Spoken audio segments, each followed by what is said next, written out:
বন্ধুরা, আপনারা খেতে বসেছেন গো। দেখুন আমার সব কিছু বাগানে গোছানো হয়ে গেছে। আমার ছোট্ট হিসারের ছোট্ট মেনু।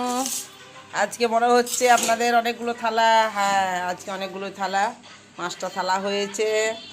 তো যাই হোক 5 জন আছি। আজকের মেনুগুলো হচ্ছে, দেখো আজকে হচ্ছে মুসুরির ডাল, আর এটা হচ্ছে 5 মিশালির তরকারি। এটা বলতে হবে আস্তে আস্তে। বেগুন, বরবটি, মূলো, গাজর, আলু আর ভেন্ডি, টমেটো দিয়ে 5 মিশালি তরকারি। এটা বুনিস আর একটু কচু ভাতে কাগজি। এখানে মেয়েটা খাবে বসে কাগজি। আর হচ্ছে কচু ভাতে কচু সিদ্ধ। আমার খেতে খুব ভালো লাগে কচু সিদ্ধ, আলু সিদ্ধ খুব ভালো লাগে। আর একটা পোস্ত করেছি, এই দেখো মাখো মাখো করে একটু পোস্ত করেছি। এই থালাটা দেয় পোস্তটা দিই। আলু পোস্ত করেছি মাখো মাখো করে।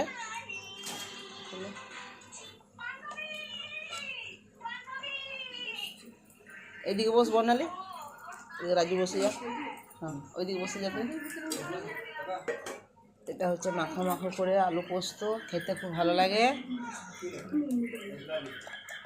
এটা আলু পোস্ত, 5 মিশালি তরকারি, কচু ভাতে মানে কচু ছানা সিদ্ধ, আর হচ্ছে মুসুরির ডাল। একটু ডালটা লে, মুসুরির ডাল। মনে এখন ডাল দিয়ে দেবো। আমি ইচ্ছা করে দিলাম, তো বেশি ভাত খাই না তো।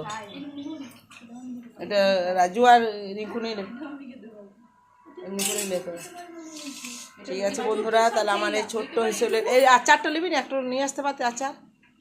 ওই আচারটা নিয়ে এখানে সরিষা মশলা দিয়ে একটা সিঁড়িতে অল্প করে সবাইকে দিয়ে দে। কাগজি তো আছে, তার আচারটা নিবি তোলে তোলে। ঠিক আছে বন্ধুরা, গল্প করতে করতে ভিডিওটা করলাম। আমার ছোট্ট হিসেবের ছোট্ট মেনু যদি ভালো লাগে অবশ্যই লাইক কমেন্ট করবেন। আর আমরাও খেতে বসে গিয়েছি। ভাতে হাত পড়ে গেছে, এত কাগজিনি ঘুরছে সব ভাতে। মেয়েটাও খাচ্ছে, লাদনিটা খাওয়া হয়ে গেছে। ও বোধহয় মৌসম্বি বা বেদানা কিছু একটা খাচ্ছে বসে বসে, আর মোবাইল দেখছে। আর দেখো আমরা খেতে বসছি। ঠিক আছে, তাহলে আমার ভিডিওটা দেখবে আর লাইক কমেন্ট করবে।